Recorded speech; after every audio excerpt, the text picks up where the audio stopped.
They're standard? sick of acting like kids. Okay. You know, our whole culture pushes the idea that teenage life, or even childhood for that matter, but teenage life is some sort of pinnacle, and then everybody dresses down so they look, especially men, they look like overgrown 10-year-olds, and there's something extremely demeaning about that. It says all the men looked like overgrown 10-year-olds. They looked exactly like their kids, except they were bigger. They looked like they'd been inflated with a bicycle pump, and I thought, this is weird. That Good afternoon to you all. I pray that you're feeling blessed and highly favored on today. Getting right into things, man. Today we are watching an interview from Mr. Jordan Peterson. Now, I'm sure if you probably click on this video, you're familiar with Jordan Peterson just by listening to him. He's one of the smartest people out there as of right now. And when I ran across this, I felt like he made some very interesting points. I did a teaching not too long ago, and of course mine was geared towards the black community as to the power of being what I like to call suited and booted. Now, there's a great epidemic of people in my community who, as Mr. Peterson will put it, have yet to grow up. They look like 10-year-old adults, for lack of a better analogy. And so, you know, when he said that, it registered in my mind, and I thought to myself, wow, if he made this comparison in his mind just by looking at his own people, what more does he think about my people? You know, when he sees a 30, 40, 50-year-old black man dressed like a child, dressed like a teenager, with a fitted cap on, pants sagging, or not even pants sagging. Let's say if you got on a presentable outfit from society standard, but what image are you portraying? What are you giving off when, or what is your presentation say about you? Like the legendary Simple the P used to always say, everything must be presentable before it's acceptable. And oftentimes we're trying to get into certain doors and we feel like we're being discriminated against, but discrimination is only natural, especially to ones who are ignorant of you. You know, if you've never ran or had a conversation with 10 to 15 black people in your life, of course you're going to be judgmental based on the appearance of what you see and what you see on television and the music that you hear. And so that's my little introduction to the whole thing, man. Let's see what Mr. Peterson had to say. 7 tour lectures so far, and with an average audience size of about 2,500, and they're going great. They're unbelievably positive. Almost everybody dresses up, which I think is really cool. Really? Yeah, well, when I went out on tour in 2018, before I went out, I thought I wanted to do this like 100% right, or at least as close to that as I could manage. So I went out and bought some expensive suits, and I spent way more money on, this is one of them actually. You look great, by the way. Thank you, Okay. thank you. Way more money than I ever thought I'd spend on clothes, and I really felt quite bad about it. You know, I thought maybe it was an extravagance, but I thought, no way, man, I'm going to see if I can nail this dead on, and I'm going to be speaking to, 100,000 people. I'm going to look as sharp as I possibly can. Rightfully And so. one of the consequences of that has been that young men in particular come to the lecture tour dressed up in suits, 3-piece suits. Or the couples come and they're dressed up like they're coming to a wedding, so that's really something. And Why do you think that is? Is it because you set that they're standard? sick of acting like kids. Okay. You know, our whole culture pushes the idea that teenage life, or even childhood for that matter, but teenage life is some sort of pinnacle, and then everybody dresses down so they look, especially men, they look like overgrown 10-year-olds, and there's something extremely demeaning about that. And so to provide people with the opportunity to dress up in a classic manner and to look like adults, to present themselves in that manner, there's something very attractive about that, because we haven't done that in our culture. That's been, I would say, downplayed in importance or for certainly since the 1960s. Who's to blame for that? Because you recall, anytime you would fly in an airplane, if you see old school pictures, people were dressed in 3-piece suits to go on an airplane. This is in the 60s, I assume. And then now you see someone like Mark Zuckerberg wear a t-shirt to give a speech in front of a TED Talk or something like that. So Well, who's to blame for this dress some down? of it's just fashion. I mean, fashion moves around, and then And it usually drifts from the top down. And so when formality becomes the norm, but that drifts down, say, to the working class, then the upper class thinks, well, we can't do that because that would, associate us with the unfashionable people. And then they dress down.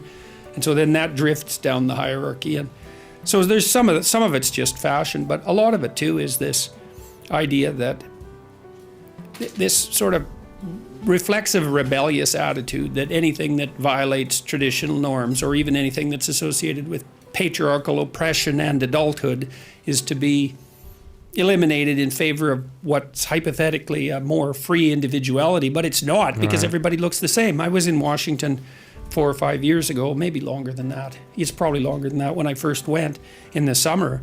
And one of the things that really struck me, all these people wandering around these great monuments, is all the men looked like overgrown 10-year-olds. They looked exactly like their kids, except they were bigger. They looked like they'd been inflated with a bicycle pump. And I thought, this is weird that adults are dressing like children and not good. And so some of it's fashion, but some of it's also that. Is it exclusive in America? How about in Canada? What have you seen all over the world with this? Great question. No, I don't think it's exclusive to America. I think it was more noticeable to me in Washington. And I think that's when it really hit me, because Washington is, in some sense, a place of pilgrimage, and people from every class go there, and that's a good thing, and they should, from every economic class. And so it was like it was a real cross section of the total population, and that was one of the things that struck me quite bluntly. And so, anyways, it's very nice to see all these people dressed up. And when you hear the argument being made, it's the following argument. The argument is, look, you only have so much energy to make so many decisions throughout your day. Do you want to be in front of the closet in the morning picking and choosing what suit I'm going to wear to tie with what shirt and what tie? You know what? I'd much rather not consume my energy thinking about what outfit to put together. It's a lot easier to just have a white shirt, jeans, regular tennis shoes, and go to work, and let me make the bigger decisions while I'm running the company. I've never felt bad not wearing a suit. Every time I've had a suit on, I felt better than just walking on with a t-shirt on, even though the t-shirt is a lot easier to do. It's a lot easier, even when you were in the military. It felt good having your greens on, having your BDU on. There was something very attractive about having a suit on. Not for the audience, just even for yourself. You felt good having a uniform on. I don't know. Yeah, well, I talked to my father about this years ago, because he always wore a suit when he was a teacher. He's still alive. He's a teacher, and he always wore a suit. And I asked him why one day, and he said because it was his way of showing respect for the students. And wow. I mean, I'm not saying that everyone who doesn't dress in a suit is being disrespectful, but there's something about outfitting yourself for the task at hand. And there's also something about attempting to put some effort into putting your best foot forward. And I don't really buy the it takes more time in the morning argument. It takes a bit more time, but once you, before I went on this tour, I went through all my clothing and I tossed out everything that didn't fit, and which included a number of suits that were old, and I had to organize them, and that took about a day to get my closet in order. But then from then on, it was actually a pleasure in some sense. Do you do it yourself?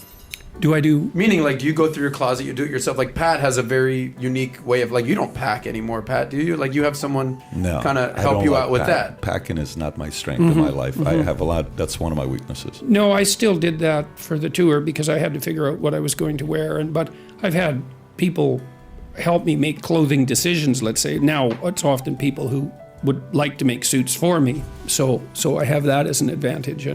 But I did that pretty much on my own. And there you have it. Me personally, just to wrap things up, I couldn't agree more with the gentleman. I feel like he hit the nail right on the head, and I would go as far as to even include women in this as well. As of today, I'm seeing it the norm to wear big baggy clothes. Some women look like they out here wearing trash bags and stuff like that, man. It's just looking crazy. And then even for the men especially, I feel like you're always going to set the tone. I like the fact that he stated that his father always mentioned that he was showing respect to his students. Wearing or dressing classy, it shows respect. It shows not only that you respect yourself, but that you are in the spirit of giving respect to everyone and everything that's around you, that you are respecting life in itself, in my opinion. I feel like it does give you an air of prestige about yourself. Just the other gentleman said he felt good even from with just putting on a military suit. It felt good to wear his greens, and that's the same way that you feel when you dress up or when you're suited and booted. It just gives you a totally different feeling, as opposed to, you know, dressing, I won't say dressing down, but still dressing what many would consider to be fly, just in an urban manner. I would at least just give it a try. You know, if you're one of those people out here dressing like overgrown children, like Mr. Peterson said, you know, definitely go ahead and give it a try, man. You know, if dressing isn't your strong suit, like the other gentleman said, you know, if you feel like it takes energy to put together some color schemes, you know, for somebody like myself, man, I guess how long, man, it took me like 30 seconds to pick this out, you know. And you see how I'm hitting it. Everything color coordinated, you know what I mean? Everything hitting, you know. But yeah, that's just me though, you know. You know, if you do need some fashion advice, man, shit, get it your boy, get it yours truly, man. You know, I'll show you how to put that suit together, man. I'll show you how to put them accessories together. Go ahead, do your thing. Go ahead, get your jiggy out here, you know. But yeah, that's it, man. We ain't gonna try to make this one too long. You know, of course, everyone under the sound of my voice, certainly be blessed. And until the next time, take care. One.